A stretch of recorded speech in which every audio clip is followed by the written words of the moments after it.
সরকারে গেলে সবাই সংবিধান মেনে চলতে চায়। আচ্ছা, এই সংবিধানকে সবার জন্য সমান সুযোগ সুবিধা নিশ্চিত করে? করে না। যে সরকারি যখন ক্ষমতায় আসে 200-র অধিক আসন পায়, 200-র অতিরিক্ত যখন আসন পায়, তখন তারা নিজেদের ইচ্ছা মতো সংবিধান বাতিল করতে পারে, সংশোধন করতে পারে। তো এই সংবিধান যদি বাতিল করা যায়, পরিবর্তন করা যায়, তাহলে সেই সংবিধান রেখে কি হবে? এবং যে দল ক্ষমতায় থাকে সেই দলকে সুরক্ষা দেওয়ার জন্য এই সংবিধান। 72 সালের সংবিধান আর এই সংবিধান এক না।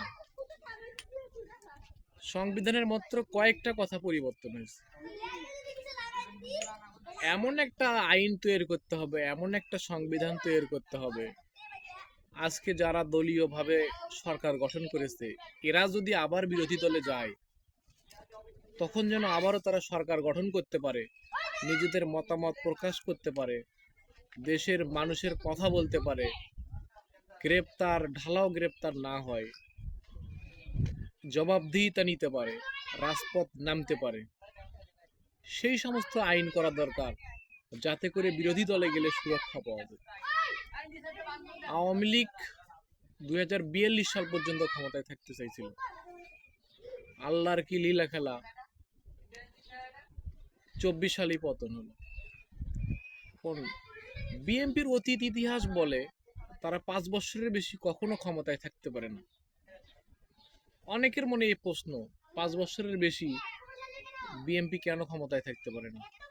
আর একটা অন্যতম প্রধান কারণ, বিএনপি তাদের অতীত রাজনীতি থেকে শিক্ষা নেয় না। বিএনপি রাজনীতির মূল কথা হলো জোত যার মুল্লুক তার, চোর না শোনে ধর্মের কাহিনী।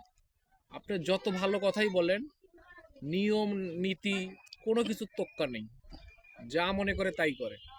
হাসিনার আমলে হাসিনা সোশ্যাল মিডিয়ায় যেটা ভাইরাল হইতো ওটাকে ভয় পাইতো, কিন্তু বর্তমান সরকার কিন্তু ওটাকে ভয় পাচ্ছে না। আর অতীত থেকে শিক্ষা না নেওয়ার কারণেই বিএনপি পরপর 2 বার কখনোই ক্ষমতায় আসতে পারেনি।